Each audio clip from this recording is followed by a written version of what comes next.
Mr. Sharma, thank you so much for coming. Thank you, Mr. Khanna, for inviting me. Can you tell us how has been your journey of the competitive tendering? Services are always available to other countries, whosoever wants. Mr. Sharma, thank you so much for coming. My first question is on risk mitigation. Tell us very briefly, how's the SECI model of risk mitigation of bankable contracts, balancing the interests of developers, lenders and consumers, can be replicated in other countries of Asia and Africa? Thank you, Mr. Khanna, for inviting me. And let me tell you brief about the SECI. SECI started its journey in 2011.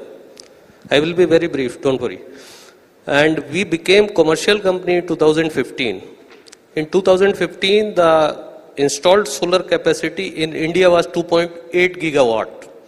And after 10 years, with the guidance of Honorable Minister also, in the later stage, now we have crossed 130 gigawatt. It is almost 40 plus times. So that speaks about the SECI.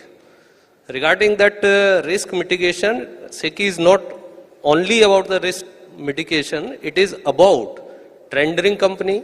We are also the demand aggregator.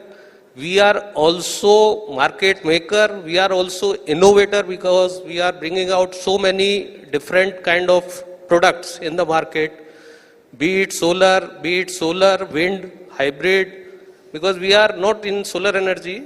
We are also into the other RE space also, like wind. We are also came out with the RTC round the clock.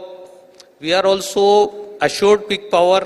We have also brought out one FDRE, firm and dispatchable renewable energy, which is matching the load of the state discoms. So tenders are designed like that only. Apart from that, we are also mitigating the risk of the developers or investors who are putting up their projects, and if the discoms are not paying in time, so SECI is in between.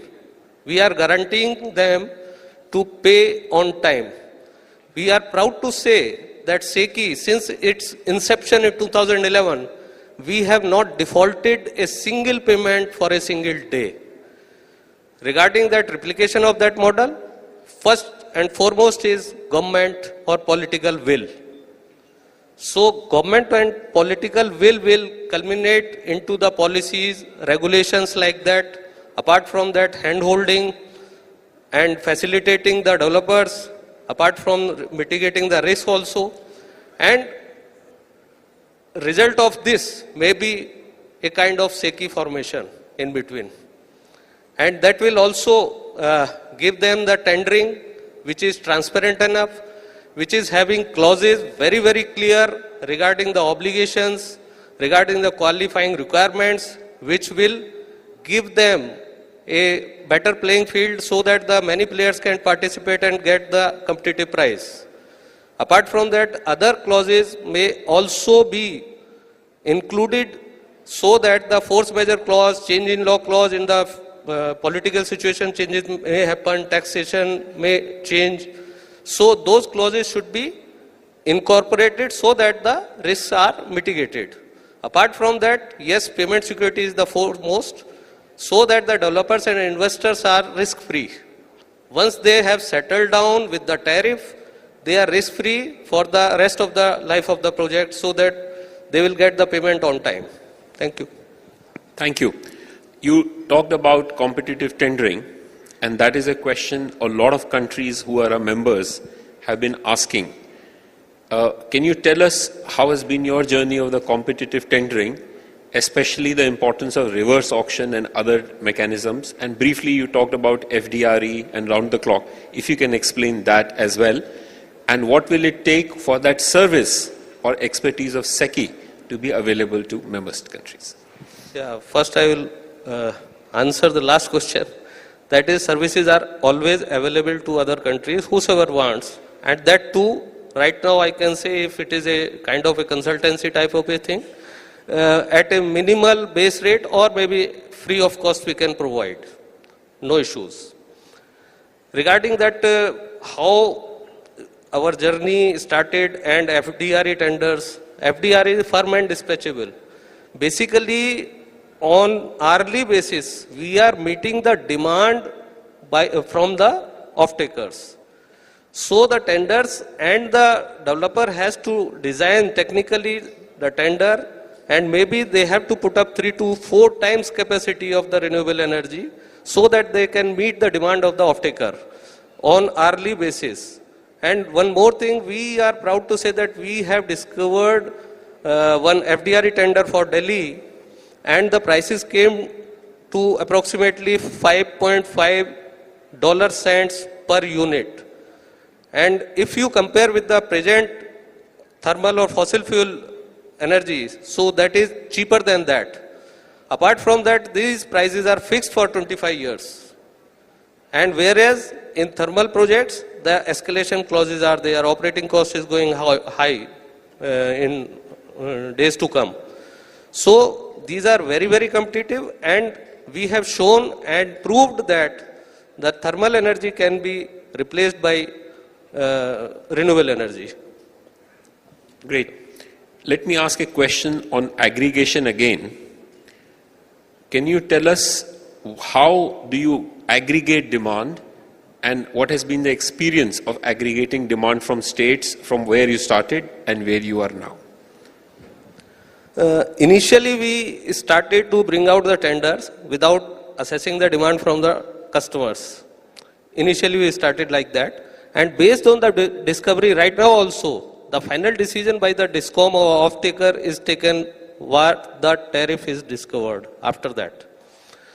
But right now, we are having so many CEA, which is the technical arm of power sector, which creates that resource adequacy plan.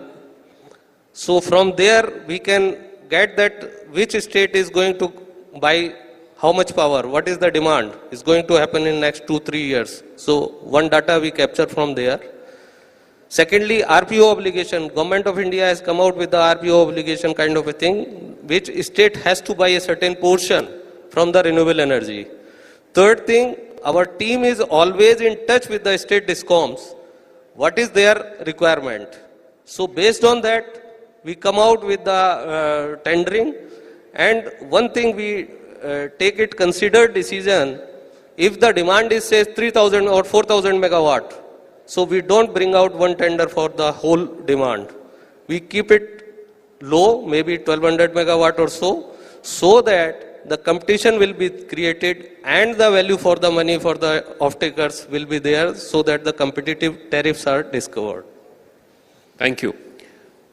One question is the federal structure. If there are countries who have both power sector responsibility from a central government and a provincial government, what would be your advice with a decade of experience of SECI, how to go about setting up a similar kind of an organization, whether you are Ethiopia, whether you are Nigeria or any other country? In the federal structure, SECI can be the best example, and similar structure can be there, but that should have the knowledge repository, experience, and the clear mandate from the governments. Then only it is possible, otherwise it is not possible. Basically, the government's political will is required. That's very important. The clarity of the political will, the governance arrangements, and of course the importance of the mandates for doing so many innovation of contracts of FDRE and all have been a great example. My final question is that if you have to give 3 recommendations for any country's energy minister that is thinking about setting up a new institution to manage solar, in addition to the political will that you have mentioned, what will you advise them are the top 3 things that they must keep in mind? First thing, they have to set up the business environment in their own country so that the local issues are not there. 1. Payment security for any investment or any business. If your payments are assured and on time, both. So if governments can set up those kind of things. And third thing, SECI can be one of the example that can be replicated there. Central agency. Thank you so much. As you very clearly heard, SECI is really willing to come at concessional or no fees, if at all, for the initial advisory work. So if you are looking to actually do a competitive tender, if you are a federal structure who wants to set up a solar energy corporation, we will work with SECI to do a workshop in your country. If you want to understand evolved tendering process like reverse auctions, FDRE, round-the-clock tenders, please reach out. This is what the private sector wants to do, because eventually you have to create the environment for private sector. So thank you so much. It's wonderful to have you on board. Thank you, and Mr. wonderful Khanna, for for great to see inviting SECI me. success.